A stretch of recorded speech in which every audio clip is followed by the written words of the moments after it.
एरंडोल येथील भगवान महाजन यांचे जाहीर सभेत मोठा प्रतिसाद। आज झालेल्या एरंडोल येथील जाहीर सभेमध्ये जेवढे मुख्यमंत्र्यांसाठी आले तेवढेच अपक्ष उमेदवारासाठी एवढा मोठा जनसागर येईल हे विरोधकांनी पाहिलं नव्हतं आणि जेव्हा पाहिलं तेव्हा विरोधकांची झोप उडाल्याचं बोललं जातंय। कारण भगवान महाजन यांनी तिकीट भरल्यापासून दिलेलं आश्वासन, त्यामध्ये एरंडोल तालुक्यातील बंद पडलेला साखर कारखाना चालू करून देणार, रस्ते गटारी पूल याकडे स्वतः जातीनं लक्ष देणार, तसेच बेरोजगारांसाठी MIDC आणून देणार, शेतकऱ्यांसाठी लागणारं साहित्य, शेततळे, बंधारे यांसारखे असंख्य क्षितिपर्यंत सिंचन योजनेचा लाभ म्हणजेच कुठेतरी निसर्गाचा नेम आहे। आणि जेव्हा हा बदल घडून येईल असतो, परिवर्तन देखील होत असतं।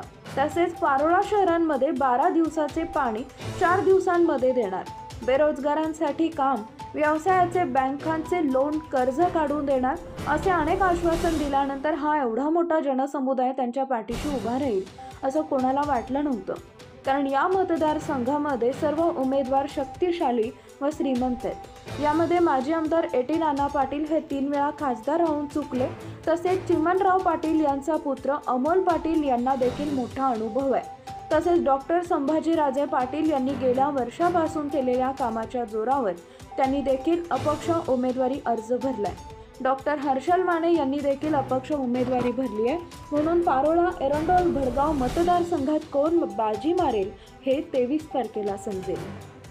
माझा झोपडीचा प्रवास सांगितला, माझं 10 पत्राचे शेळ आज पण आहे गावामध्ये, बोललेलं नाही मित्रांनो। मी शेतीचं काम आज पण करतो। माझे वडील, माझे काका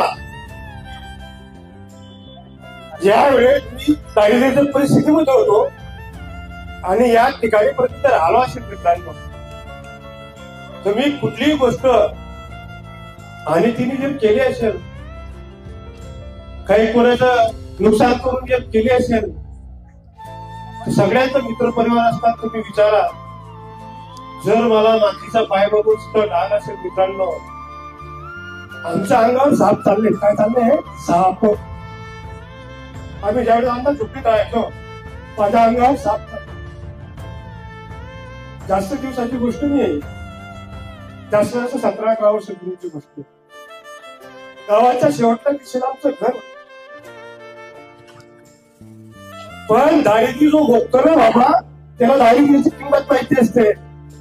जो सोन्याच्या चंपा घेऊन जन्मा नाही तो, त्याला दारिद्र्याची किंमत कधी कळत नाही मित्रांनो। आज मी माझ्या वडिलांनी, माझ्या आईने मला हेच सांगितलंय, Subscribe now and press the bell icon. Never miss an update.